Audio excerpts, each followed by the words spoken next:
When I first learned chiropractic philosophy from a guy named, that would be Guy Reekman, who I had as a first quarter philosophy teacher. And then another gentleman named Doug Gates, who taught me in second quarter. And both Guy and Doug were the first people that introduced me to the idea that chiropractic philosophy, in fact, is a vitalism. It's a form of vitalism. It's not a new philosophy. Chiropractors didn't invent it.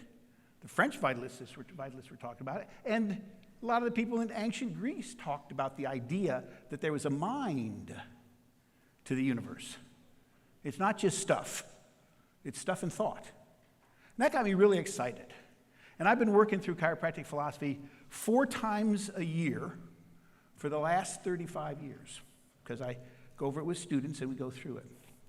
And so then Gio, bless his heart, he comes up and he says, how about if you come and speak at the Rubicon on traditional chiropractic principles? I'm going like, I'm the guy who's trying to change them. Why do you want me to speak on traditional chiropractic principles? It's okay, I can do it, but here's where I'm going to take it. I'm going to take it here. The first thing I did when I started working on chiropractic principles as if they were a real philosophy, which means you have to start with your assumptions, and you have to reason logically, and your conclusions have to be consistent with your assumptions, is I went through Stevenson's. I'd already taught Stevenson's again and again and again, going through the 33 principles, and I said, these aren't as arranged as well as they could be. They would be more logically linear if I started with the universal principles, everything about how the universe has an intelligence to it. And then after those principles, I did the biological principles and said, this is what life is all about. And then whatever principles were left over after talking about the universal principles and the living principles would be chiropractic principles. So I did that, and I found out, much to everybody's surprise, that the first 30 of Stevenson's 33 principles are not chiropractic principles. They're not anti-chiropractic principles. They're just about the universe and biology. Chiropractic has no special claim to the universe and biology. But the last 3, in the order I put them in, were the ones that had to do with subluxation of the nerve system. And I said, okay, validly, those 3 chiropractic principles, those 3 of Stevenson's principles would be chiropractic principles. So when I rearranged them, I discovered an interesting thing. And in fact, some of the basis of what we're trying to do in Rubicon here, which is to understand that chiropractic is all about vertebral subluxation correction, but the principles it's based on also takes us into a bigger realm about facilitating the vitalistic nature of the universe expressing itself. Said, okay, so if Gilles wants me to talk about the traditional chiropractic principles, I'm only going to talk about the last 3. I'm not going to talk about the first 30. That would be talking about universal principles, innate intelligence, universal intelligence. And so then I said, well, I changed them just a little bit when I reordered them.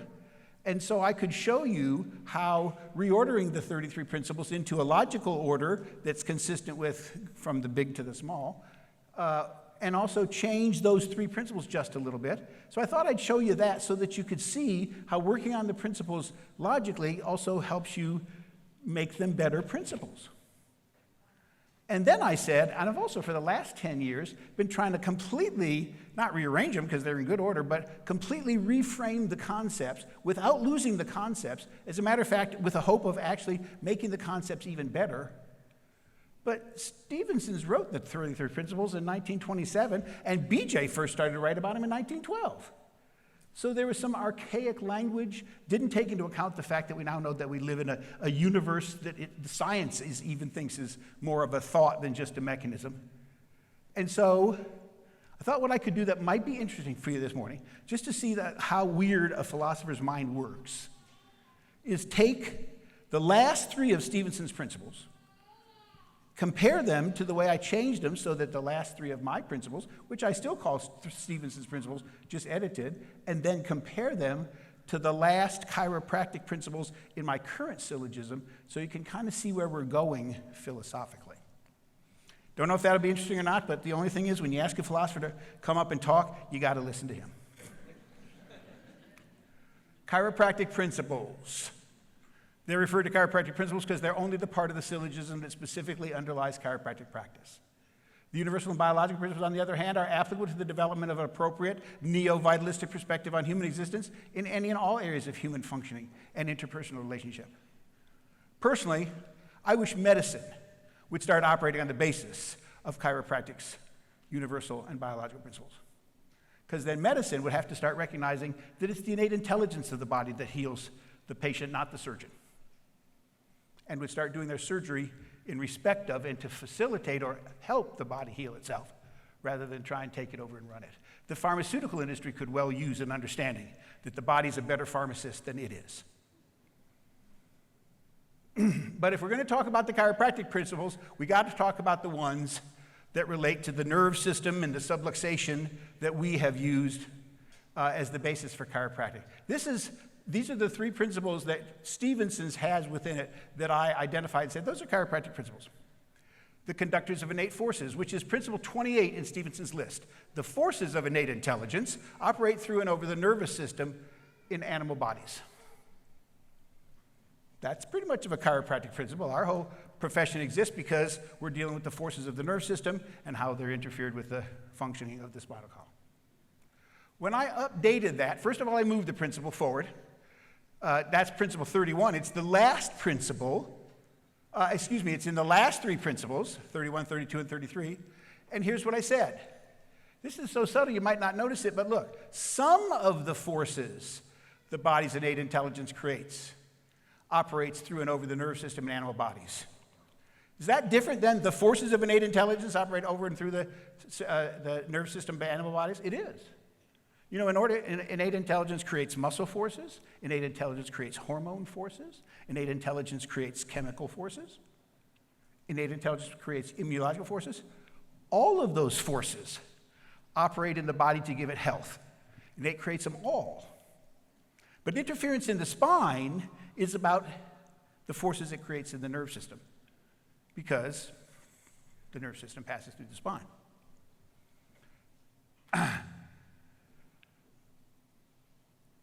In my new book, I'm going to use that same principle there with the sum, because I want everybody to recognize that chiropractic philosophy is talking about the nerve forces that innate intelligence creates. Second, of Stevenson's chiropractic principles. I'm sorry, I just doubled my slide. Wait a minute. Conductors? Yes, sorry. So that's how I changed it in my principle. This is how it is in the new one. Watch. This is how it's going to be when I publish the new one. The innate intelligence of a living organism with a nerve system. We do have to point out that there are lots of living things that have innate intelligence that don't even have nerve systems. Trees have innate intelligence. And innate intelligence makes forces in trees that keeps them alive, and you can kill a tree by interfering with the transmission of forces from its roots to its leaves. But that doesn't happen over a nerve system, it happens through the bark. So we'll say the innate intelligence of a living organism with a nerve system utilizes the energetic interactions mediated over the nerve system, which our neurological friend tells us are, you mean afferent and efferent nerve impulses? Precisely, that's what we're talking about. That set of forces that innate makes to run the body. The second principle, we'll go on to that first one, by the way. The second principle that Stevenson's came up with is a really interesting one, and I love it, and it's got source material, but he put it in 19th century language. It's called the law of demand and supply. Here's what Stevenson says. It says, the law of demand and supply is existent in the body in its ideal state, wherein the clearinghouse is the brain, innate the virtuous banker, brain cells clerks, and nerve cells messengers. I can deal with all of those concepts, but somehow he's using an analogy to the banking system, and I think we're probably here in 2018 probably going to have to use an analogy to a computer rather than a banking system for a system used to create and distribute information in the body. When I redid it, I dealt with that. Look, the law of demand and supply operates and is expressed in animal bodies through the function of the nerve system, wherein the brain acts as a CPU, central processing unit. And it could be 100 years from now, someone needs to update that. For the living thing's innate intelligence, wherein the nerves transmit messages from the body to the brain concerning its needs, and transmits messages from the brain to the body to meet or supply those needs. Same concept, much more approachable language for someone who's trying to understand the principle that underlies it. But you know what that is? It's basic neurology. That's the simple cycle, and tell that to any neurologist and say, yeah, of course, right?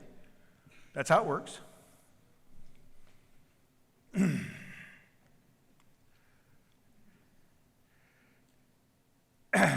continuing, because we're still not done yet, I will say it uses those nerve signals to create organism-wide self-awareness of its own internal and external environments. That's called self-perception. And to create organism-wide coordination internally and adaptation externally. That's called self-regulation.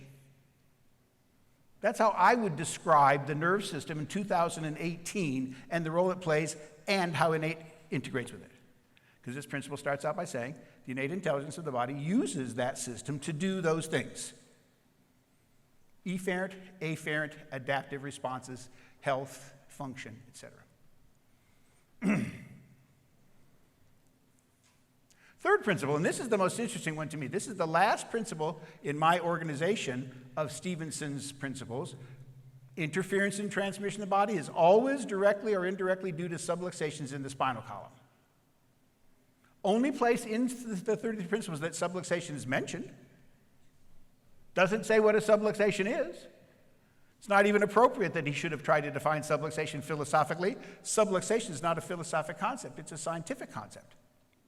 It's about how the spine works and how the nerve system works as it passes through the spine. We have to measure something about subluxation. The only philosophic thing about that would be that if subluxations interfere with the transmission, what are they interfering with? And we would say that would be the messages from innate intelligence. And innate intelligence is a philosophic concept. It's not a scientific concept. But the messages aren't a philosophic concept. They're a scientific concept. Modern neurologists will tell you that the messages and nerve signals are carried in the frequency and in the source to target direction of the nerve signal. We're studying what about nerve signals carries information right now. So he had it, but he didn't tell us what a subluxation is. Subluxations, in my current book, says this. Invertebrates, interference with the transmission nerve forces in the body is often, as opposed to always, directly or indirectly due to subluxations in the spinal column. I've got 5 minutes left, and that's because I want to tell you, using all of everything I've learned about chiropractic philosophy, how I characterize subluxation in my new work. So let's go into that. We'll finish up. Principle 20. I've got 3 principles associated with subluxation itself. First one is neurological interference. During the transmission of afferent and or efferent nerve impulses, neurological interference can occur. That's a philosophic concept because interference implies that you know what message the body's trying to send in that force, and that message is being distorted, which isn't really something that you can tell from looking at the nerve transmission. The only person that really knows that the message is being distorted is the tissue cell that receives it, particularly the innate intelligence of the tissue cells that receives it. Everything else we do is a guess, because we're not privy to the information used in the body. The body uses its own information. So, neurological interference, distortion of the information being transmitted by afferent and or efferent nerve impulses. Neurological interference, principle 21, will tend to distort the organism's self-perception.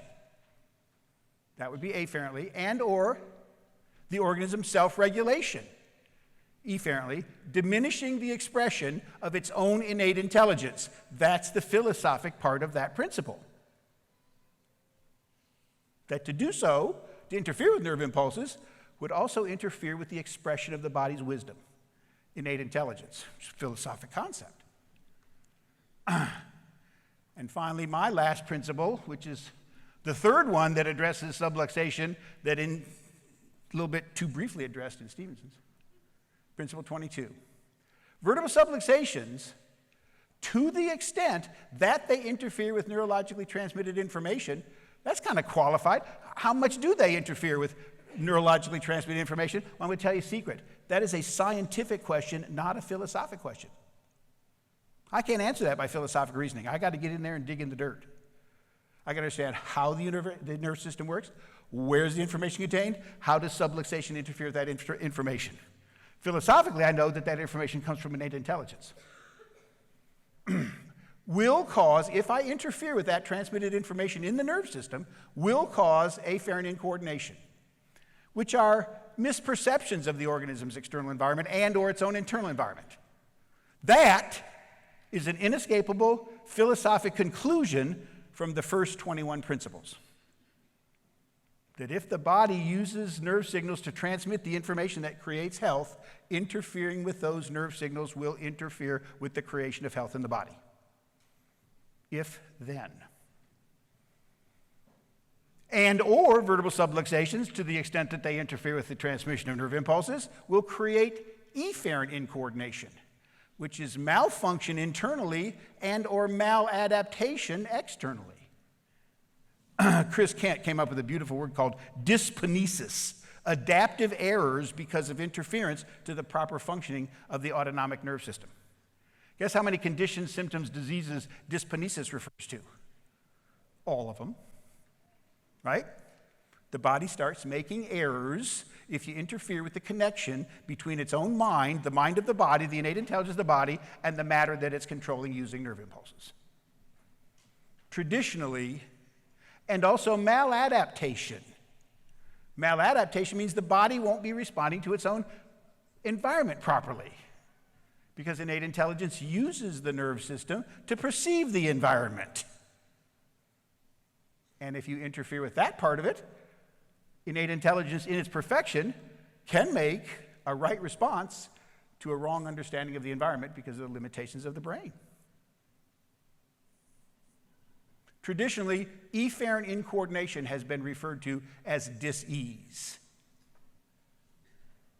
So that's how you take principles from 1927 and work as hard as you can to try and bring them forward so that they are applicable consistently, logically, and also scientifically applicable in 2018.